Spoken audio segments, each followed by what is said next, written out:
Satu. Assalamualaikum warahmatullahi wabarakatuh. Ini khusus materi tentang asuhan keperawatan keluarga. Lanjutan berikutnya itu asuhan keperawatan keluarga dengan keluarga berisiko atau rentan.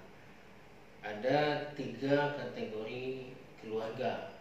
Keluarga dengan sesuai tumbuh kembang, yaitu adalah keluarga sehat, di mana tahapan keluarga itu menurut Duval ada 8, yaitu keluarga baru menikah, anak pertama, keluarga dengan balita, keluarga dengan usia sekolah, keluarga remaja, keluarga melepas anak ke rumah tangga dari rumah, yaitu keluarga dewasa, keluarga pertengahan, dan keluarga lansia.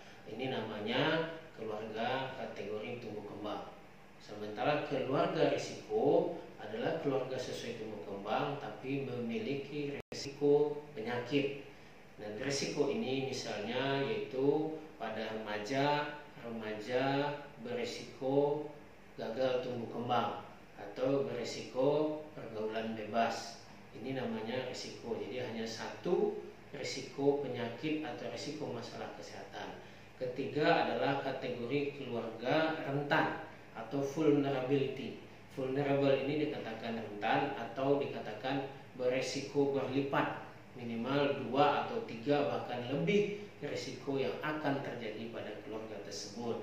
Contohnya tadi adalah keluarga dengan beresiko seks bebas pada anak remajanya, di mana plus tambahan adalah pada keluarga miskin. Sudahlah keluarga miskin, tidak berpendidikan, anak beresiko terjadinya pergaulan bebas. Ini namanya keluarga rentan.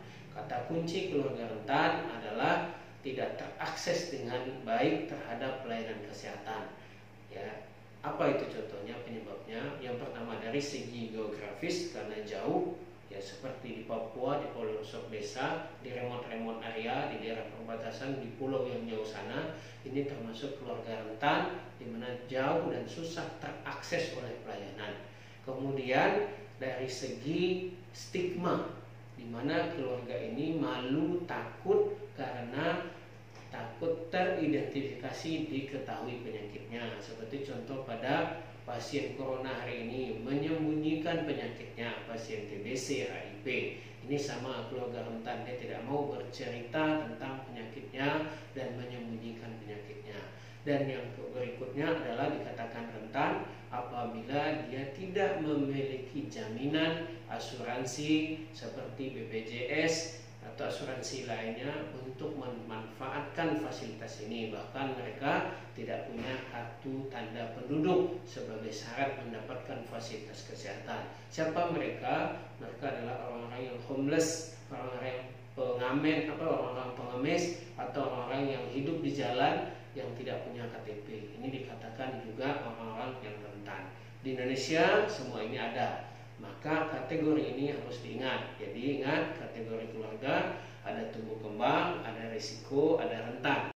Ya, jadi rentan ini dikatakan. Jadi untuk seorang sarjana S1 cukup sampai risiko, tidak membahas terhadap rentan.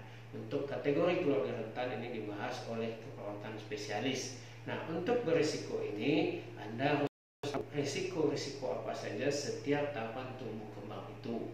Pada keluarga baru menikah, risiko yang pertama adalah terjadinya inharmonis atau terungkapnya gangguan penyakit yang selama ini dirahasiakan antar pasangan. Begitu menikah baru ketahuan. Contohnya impotensi pada pasangannya, atau mungkin juga ada penyakit-penyakit bawaan yang tidak diketahui sebelumnya. Ini menjadi sesuatu hal yang berisiko bagi keluarga baru menikah. Pada anak keluarga dengan anak balita, risiko adalah dikatakan ketika anak lahir prematur. Ini dikatakan risiko. Atau anak dengan lahir kurang, kemudian juga anak dengan kurang gizi. Ini dikatakan anak yang berisiko untuk kembang-kembangnya. Pada usia sekolah, yaitu keluarga yang berisiko dengan anak rata-rata ini adalah anak yang karena masalah pada usia sekolah, yaitu higienis, THBS, pola hidup bersih dan sehat.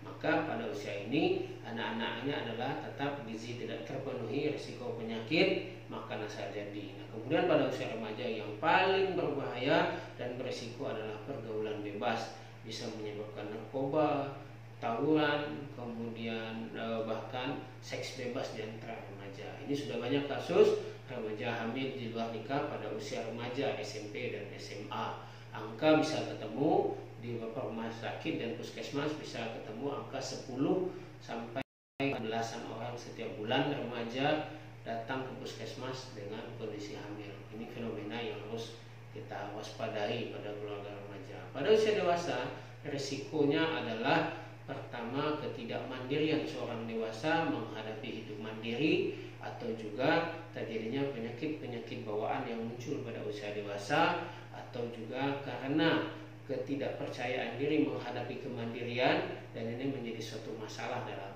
keluarga, tidak mandiri dalam mengurus dirinya, dan ini menyebabkan terlambatnya untuk masuk ke usia dewasa. Pada usia pertengahan munculnya penyakit-penyakit degeneratif di usia di atas 40-an, hipertensi, DM, asam urat, kolesterol. Ini adalah penyakit-penyakit di usia pertengahan, di mana pada usia 40-an ini sudah mulai terjangkit ketika tidak hidup sehat. Nah, ini terjadi pada keluarga sehingga menjadi beban keluarga semakin tinggi. Apalagi penyakit degeneratif itu akan terjadi sekarang pelebaran interval. Dahulunya hanya usia 40, sekarang sudah terjadi pada usia sampai 20 bahkan belasan tahun. Ini adalah akibat pola hidup, pola makan yang tidak bagus pada masyarakat kita.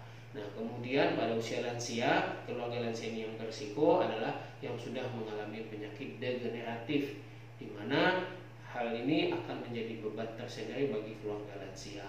Nah, bagi saya contohkan sekarang adalah risiko pada anak usia remaja. Tugas seorang perawat di keluarga tetap prinsipnya adalah upaya promotif dan preventif. Ingat, upaya promotif dan preventif. Pada usia remaja harus diberikan edukasi, upaya promosi, pengenalan risiko-risiko sedini mungkin, dan melihat gejala lebih awal terjadinya perubahan pada anak remaja di keluarga. Orang tua diajarkan bagaimana cara mengidentifikasi, cara mencegah, bagaimana supaya remaja tidak termasuk pada permasalahan dan remaja yang berisiko, terutama pada pergaulan bebas. Orang tua harus mampu mendekatkan diri, menjadikan sahabat bagi remajanya. Dan juga ingat, remaja ini percaya dengan peernya, dengan teman sebayanya, maka orang tua juga harus diingatkan untuk mendekati sahabat remajanya yang sebaya untuk bisa lebih menggali dan lebih dekat pada anak remaja.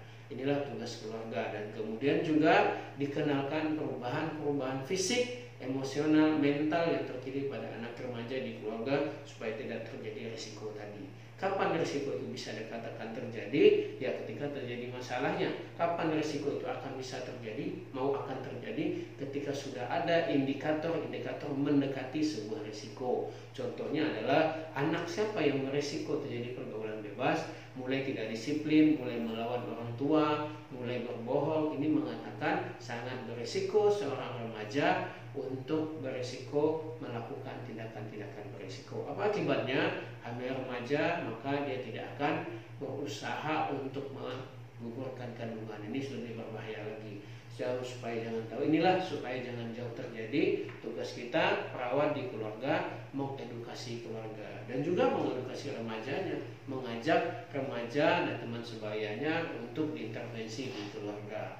Peran orang tua, peran remaja, peran teman sebaya, dan peran seorang perawat sangat penting dalam memberikan asuhan keperawatan di keluarga. Jadi pada asuhan keperawatan keluarga ini sistemnya diingat. Ada 5 fungsi tugas kesehatan keluarga menurut Balam Maglaya yang Anda harus ingat, yaitu yang pertama mengenal masalah kesehatan, yang kedua adalah mengambil keputusan yang tepat, yang ketiga merawat anggota keluarga, yang keempat memodifikasi lingkungan, dan yang kelima adalah memanfaatkan fasilitas kesehatan. Demikian, sekian, semoga Anda bisa memahami dan membuat pengkajian dan melakukan asuhan keperawatan di keluarga. Assalamualaikum warahmatullahi wabarakatuh.